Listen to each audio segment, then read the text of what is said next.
తీసుకున్న నువ్వెక్కడా ఎక్కడో కష్టార్జితంతో సంపాదించుకొని వచ్చి జిల్లాలో తను పుట్టి పెరిగిన జిల్లాలో ప్రజలకి సేవ చేసే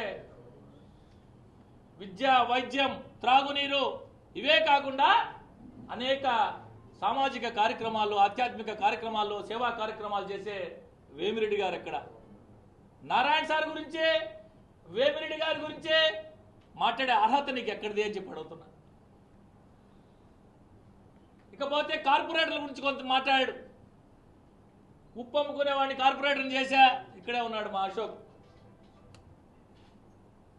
పెయింట్ వేసుకునేవాడిని కార్పొరేటర్ని చేశా హౌసింగ్లో పనిచేసేవాడిని కార్పొరేటర్ని చేశా నువ్వు యాడ్ నుంచి వచ్చావు కూల్ డ్రింక్ షాపులో లట్టాలు కొట్టుకుంటున్నావు ఫత్తేగానిపేట కూల్ డ్రింక్ షాపులో లట్టాలు కొట్టుకుంటున్నావు ఇదే పెయింట్ పని చేసుకునేవాడు ఇదే ఉప్పు అమ్ముకునేవాడు ఇదే హౌసింగ్లో పనిచేసేవాళ్ళు అనేక రంగాల్లో పనిచేసే వాళ్ళందరి కష్టం వాళ్ళందరి చెమట వాళ్ళందరి రక్తం కరిగిచ్చే నిన్ను ఎమ్మెల్యేని చేశాడు 1-2 సార్లు ఎమ్మెల్యేని చేశారు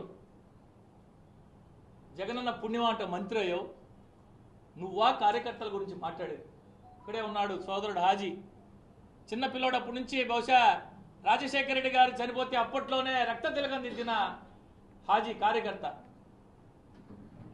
నీతో తిరిగే చెంచాగాళ్ళని పంపించి హత్యాయత్నం చేయించావు అధికారాన్ని అడ్డం పెట్టుకొని 324 కేసు కట్టించి బయటికి తీసుకొచ్చుకున్నావు నువ్వా కక్షలు అక్రమ కేసుల గురించి మాట్లాడేది మాకైతే పోలీసులు కావాలా ఆయనకైతే ఏం అవసరం లేదంట చాలాసార్లు విన్నాం ఇది గతంలో నేనేందో చూపిస్తా రకరకాలుగా నేను ఈరోజు అడుగుతున్నా సూటిగా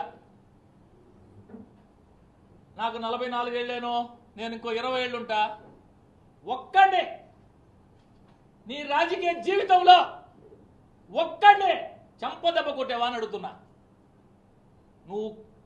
నేను 60 రోజులకు సిద్ధపడున్నా 90 రోజులకు సిద్ధపడున్నా అవసరమైతే 6 అడుగులు సమాధికి సిద్ధపడున్నా చెప్పేవాడు ఎవడు చేయడు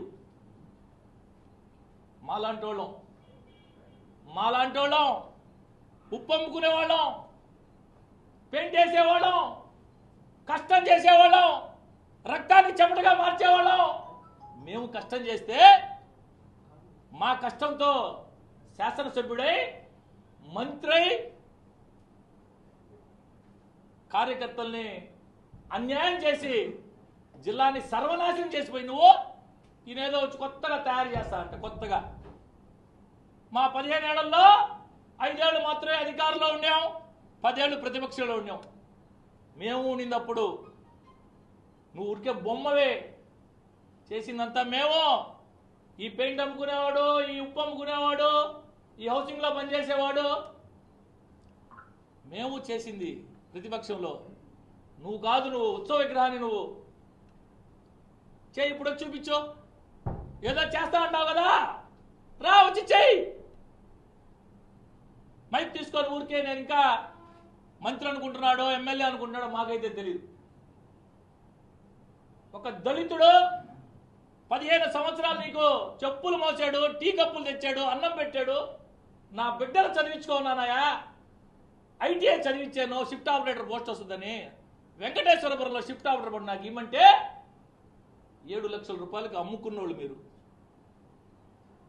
ఒక దళితుడు 15 ఏళ్ళు రాజీవ్ భవన్ పెట్టిన రోజు నుంచి మాతో ప్రయాణం చేసినాడు కారు తోలుతాడు నీకు చెప్పులు మోస్తాడు టీ ఇస్తాడు అన్నం పెడతాడు నువ్వు తిరిగి వస్తే కాళ్ళు నొప్పులుగా ఉన్నాయి రా సేనా అంటే కాళ్ళు ఎత్తేవాడు నా బిడ్డని చదివించుకున్నాను షిఫ్ట్ ఆపరేటర్ పోస్ట్ కోసం నా సొంతూరు పాటూరు వెంకటేశ్వరపురంలో సబ్స్టేషన్ పడతా ఉంది ఇవంటే ఇప్పిస్తాను రా అని చెప్పి నీతో తిరిగే చెంచాగాల చేత 7 లక్షల రూపాయలకు అమ్ముకున్నాడు నువ్వు అమ్మించుకున్నాడు నువ్వా మాట్లాడేది కార్యకర్తల గురించి నువ్వా మాట్లాడేది ఎన్నుపోటంట నీకంటే వెన్నుపోటుదాడు ఎవరు ఇక్కడున్న మా అందరి కష్టంతో నువ్వు ఎమ్మెల్యే అయింది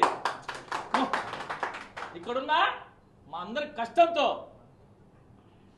ఎన్నుపోటుదాన్ని అసలు క్షమించాలంట అసలు నువ్వు ఎవడు క్షమించేదానికి అసలు నువ్వు ఎవడు అని, నీకేం సంబంధం నెల్లూరు నగర నియోజకవర్గంతో కానీ నెల్లూరు రూరల్ నియోజకవర్గంతో కానీ? నువ్వు ఎక్స్ట్రా ఆర్టిస్ట్వి, నేను కూడా ఉన్న ఎక్స్ట్రా ఆర్టిస్ట్గా గతంలో కొద్దిగా దగ్గర ఎర్రగొండపాలెంకున్న ఎక్స్ట్రా ఆర్టిస్ట్గా, అబ్జర్వర్గా, కొండేపుకున్న ఎర్రగొండలో ఉన్న రెండింటికి ఉన్న ఎక్స్ట్రా ఆర్టిస్ట్గా. నువ్వు ఎక్స్ట్రా ఆర్టిస్ట్ లాగుండు. పాపం జాలేసింది ఆ చంద్రశేఖర్ రెడ్డి గారిని చూసి నేను సాయంత్రం ఆ వీడియోలు చూసా మొత్తం. జాలేసింది పాపం. అయ్యో చంద్రశేఖర్ రెడ్డి సార్ ఏందబ్బా మా చంద్రశేఖర్ రెడ్డి సార్ పరిస్థితి. ఈయన మాట్లాడుతూ ఉంటే అతను కూర్చొని ఎట్టున్నాడంటే పాపం అంత దయనీయ పరిస్థితిలో ఉన్నాడు. ఈయన వచ్చేస్తాను, నేను చేసేస్తాను, కొత్తగా తయారు చేస్తాను. వెన్నుపోటు గురించి అన్నాడు. ఇప్పుడు చెప్తున్నా, కార్పొరేటర్లకు ఎవరికి నేను ఫోన్ చేయలా, నేను ఎవరిని పిలవలా, వెళ్ళిపోమని చెప్పా అని చెప్తున్నావు. ఇదే అందరినీ బతిలాడుకొని చెన్నైకి పిలిపించుకున్నావా లేదా? జనసేనలోకి పొమ్మన్నావా లేదా? ప్రమాణం చెయ్యి. ప్రమాణాలు సరిలే, నీ కొత్త కాదు, గతంలో ఎప్పుడో గుర్తుంది. అయ్యప్ప స్వామి మాలేసుకొని సాక్షి టీవీ కదా ఇంటర్వ్యూ ఇచ్చినాడు. అయ్యప్ప సాక్షిగా నేను అవినీతి అంటే నాకు తెలియదు, అయ్యప్ప సాక్షిగా నాకు అవినీతి అంటే తెలీదు, నేను లంచాలు తీసుకోలేదు, నాకు తెలియదు. బ్రాండీ షాపుల్లో లంచాలే తీసుకోలా, బాగాల పేరుతో డబ్బులు తీసుకోలా, లేఅవుట్ల కాడ మేమేం చేయలే. నీకు ప్రమాణాల గురించి ఎందుకు? కార్పొరేటర్లందరినీ బతిలాడించుకొని చెన్నైకి పిలిపించుకొని జనసేనలోకి పొమ్మన్నావు నువ్వు. వెన్నుపోటు అది నువ్వా నేనా? మేమా? నిన్నింత స్థాయికి తీసుకొచ్చిన వైఎస్ఆర్ కాంగ్రెస్ పార్టీకి వెన్నుపోటు పొడవాలనుకు నువ్వు. నీ మాట ఎవరు ఖాతరు చేయలా. నేరుగా వచ్చి పొంగూరు నారాయణ గారి నాయకత్వంలో పనిచేసేదానికి తెలుగుదేశం పార్టీలో చేరారు. అందరినీ బతులాడుకున్నావు, జనసేనలో పొమ్మన్నావు, జనసేన వాళ్ళతో మాట్లాడావు.